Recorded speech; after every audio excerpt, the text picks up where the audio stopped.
Banyaknya kasus bullying atau tindak penindasan yang Video terjadi di bullying atau lingkungan pendidikan perundungan yang sekolah. dilakukan oleh sejumlah remaja SMP putri negeri di Malang, Jawa Timur yang diduga menjadi korban Kasus perundungan ini teman dengan sekolahnya memanggil sejumlah pihak.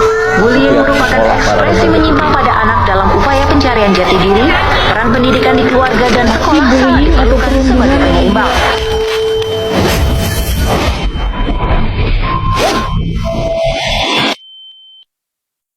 Assalamualaikum warahmatullahi wabarakatuh.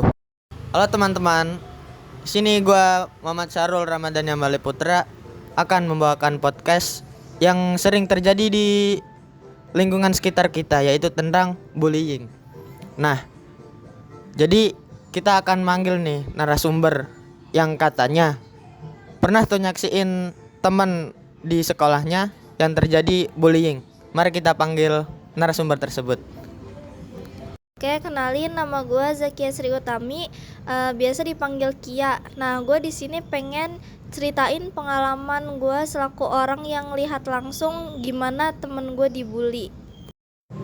Nah, coba dong ceritain tentang pengalaman Kia sewaktu di sekolah yang katanya temennya dibully itu.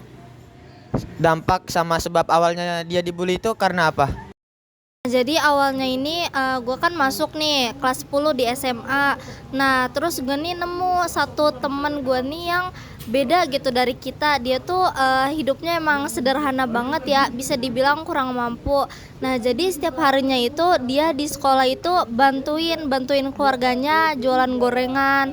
Nah, pas jualan gorengan ini adalah teman-teman gue tuh kayak ngerasa nggak suka, risih gitu sama dia. Terus kayak jadinya ngebully dia gitu. Terus pas ngebully ini ya adalah pernah dia tuh sampai kayak ngambil gorengannya tapi nggak bayar, habis itu dilempar-lemparin gitu.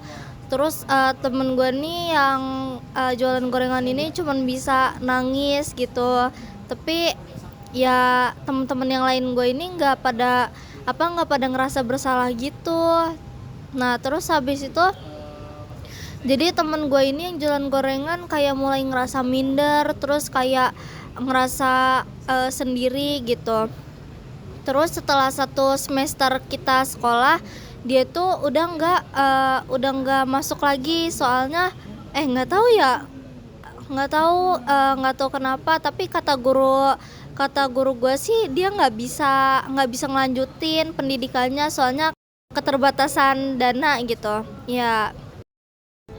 Oh, jadi gitu. Temannya Kia berarti yang dibully itu dia gara-gara jual gorengan karena untuk bantu ekonomi keluarganya. Nah, kan di situ kan Kia sebagai saksi ya. Kenapa pada saat dia dibully Kia nggak ada rasa pengen ngebelain dia tuh? Iya, waktu itu kan gue kan masih kelas 10 juga ya. Jadi kayak gue tuh belum punya banyak temen juga. Jadi gue takut kalau ngebantuin dia tuh nanti gue ikutan dibully gitu. Jadi gue ngemilih buat diem aja gitu.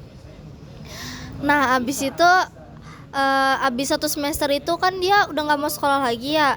Terus gue tuh kayak mulai ngerasa bersalah gitu. Kenapa sih gue tuh waktu itu gak ngebantuin dia gitu. Adalah gitu rasa pengen ngulang gitu, nemenin dia gitu, ngebantuin dia. Tapi ya gitu kan gak bisa diulang lagi ya. Jadi ya gue pengen minta maaf aja sih ke dia kalau ketemu gitu.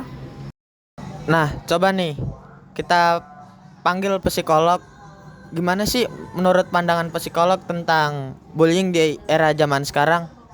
Kepada psikolog, silahkan masuk. Ya, kenalin, nama gua Amel, gua di sini sebagai psikolog. Nah, jadi bullying tuh merupakan perilaku menyakiti seseorang secara sengaja dan berulang-ulang. Baik itu secara verbal, baik itu secara fisik, verbal maupun psikologis. Contohnya nih tadi seperti yang diceritakan oleh pengalaman Kia. Nah, di situ Kia kan nyeritain kalau dikucilin. Nah, itu termasuk bullying verbal. Nah, dampaknya nih nggak main-main, terutama ke kesehatan mental korban. Nah, korban ini bisa jadi stres, cemas, depresi. bahkan bisa dalam jangka panjang. Bahkan korban nih bisa ngerasa kalau dirinya tuh udah gak berharga di lingkungan sosial. Jadi kan banyak kan kayak sekarang kasus-kasus orang yang dibully nih pada bunuh diri. Nah, mereka nih udah kayak gak kuat gitu, udah depresi, makanya mereka udah bunuh diri gitu. Nah, jadi kita nih kalau ngelihat orang dibully nih, kita jangan diam aja. Kita nih kayak nyari dulu orang yang dapat kita percaya, contohnya kayak guru, orang tua, atau teman yang bisa kita percaya. Jadi kita minta bantuan lah buat orang yang dapat kita percaya buat nyegah pembulian itu. Jadi gitu. Oh, jadi menurut pandangan dari psikolog nih tentang bullying, itu yang menjadi korban bisa merusak mental orang tersebut. Apakah itu orang itu jadi stres, apa jadi tertekan gara-gara bullying tersebut. Nah, jadi kesimpulannya berarti bullying itu ada beberapa macam berarti ya. Seperti fisik yang nanti bakal ngaruhnya ke mental gitu. Nah, jadi pada zaman sekarang itu kita jangan sampai jadi pelaku bullying tersebut, karena dampak yang akan diterima oleh korbannya mempengaruhi nanti kedepannya atau untuk masa depan. Ini dari kejadian yang tadi sudah diceritakan oleh narasumber dan sudut pandang dari psikolog, jadi kita bisa ambil sisi baiknya. Semisal ada kejadian seperti yang narasumber ceritakan seperti tadi, melihat temannya yang dibully, kita mau gak mau harus ngebelain dia, soalnya bakal ngaruh ke mental yang korbannya dan akan mengaruh ke depannya.